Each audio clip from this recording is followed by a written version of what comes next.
నమస్కారం అండి. నా పేరు జి రోహిత్ అండి, మానవ హక్కుల వేదిక మా హెచ్ఆర్ఎఫ్ రాష్ట్ర కార్యదర్శి. ఇప్పుడు ఈరోజు గాదే సాయి కృష్ణ కస్టోడియల్ మరణం లేదా డిసపియరెన్స్ గురించి ఎంక్వైరీ చేయడం జరిగింది. మెజిస్ట్రియల్ ఎంక్వైరీ జిల్లా కలెక్టర్ గారు మొన్న 1వ తారీఖు ఇచ్చారు ఆ నోటీసు. కాకపోతే మేము ఇక్కడ వెళ్ళి చెప్పింది ఏంటంటే బిఎన్ఎస్ఎస్ కొత్త సిఆర్పిసి ప్లేస్లో వచ్చిన కొత్త చట్టం 196 ప్రకారం జ్యుడిషియల్ మ్యాజిస్ట్రేట్ చేయాలి. పాత చట్టం ప్రకారం కూడా జ్యుడిషియల్ మ్యాజిస్ట్రేట్ అంటే ఒక జడ్జి గారు ఎక్కడైతే నేరం జరిగిందో ఆ నేర ప్రదేశం మీద జ్యూరిస్డిక్షన్ ఉన్న మ్యాజిస్ట్రేట్ గారు అంటే ఇప్పుడు మనకు వచ్చేసి ఇక్కడ విజయవాడ కోర్టులో 2nd additional judicial magistrate first class గారి జ్యూరిస్డిక్షన్ కిందకు వస్తుంది. వారు ఈ విచారణ చేయాలి, ఎగ్జిక్యూటివ్ మ్యాజిస్ట్రేట్ గారు చేయకూడదు అని చెప్పి మనం ఈరోజు ఆర్డీఓ గారిని కలిసి తెలియజేయడం జరిగింది. మొన్న సాయంత్రం కూడా కలెక్టర్ గారు లక్ష్మీ షా గారిని కలిసి ఈ నోటీస్ను వాపస్ తీసుకోవాలండి.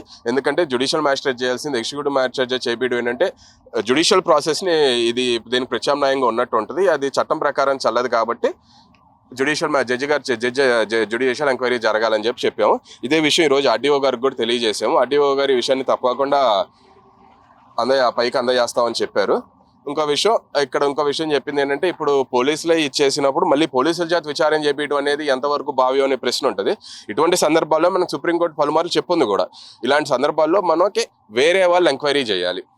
ఏది ఒక సిబిఐ కానీ లేకపోతే ఒక కమిషన్ ఎంక్వైరీ కానీ. మనకు ఆల్రెడీ ఉదాహరణ ఉన్నాయి. హైదరాబాద్లో దిశా ఎన్కౌంటర్ మనం తెలుసు.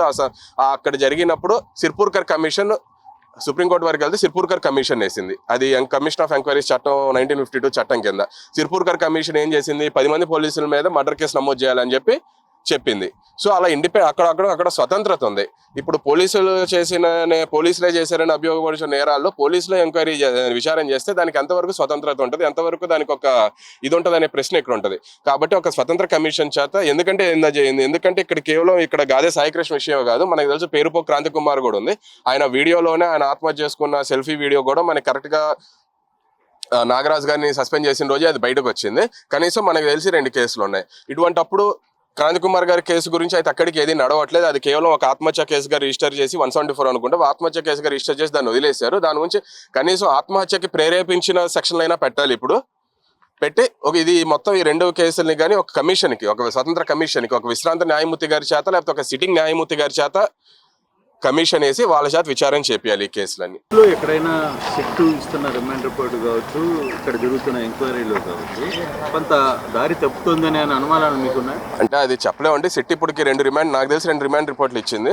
అందులో ఫస్ట్ నాగరాజు గారికి సంబంధించి రిమాండ్ రిపోర్ట్ ఇచ్చింది, తర్వాత మొన్న 2 కానిస్టేబుల్కి సంబంధించి రిమాండ్ రిపోర్ట్ ఇచ్చింది. నేను నాగరాజు గారికి ఇచ్చిన రిమాండ్ రిపోర్ట్ చదివాను, కానిస్టేబుల్ రిమాండ్ రిపోర్ట్ నేను ఇంకా చదవలేదు. కాబట్టి ఆ రిమాండ్ రిపోర్ట్ ప్రకారం ఏమైందంటే అక్కడ మొత్తం సీసీటీవీ ఫుటేజ్ మాయమైపోయింది.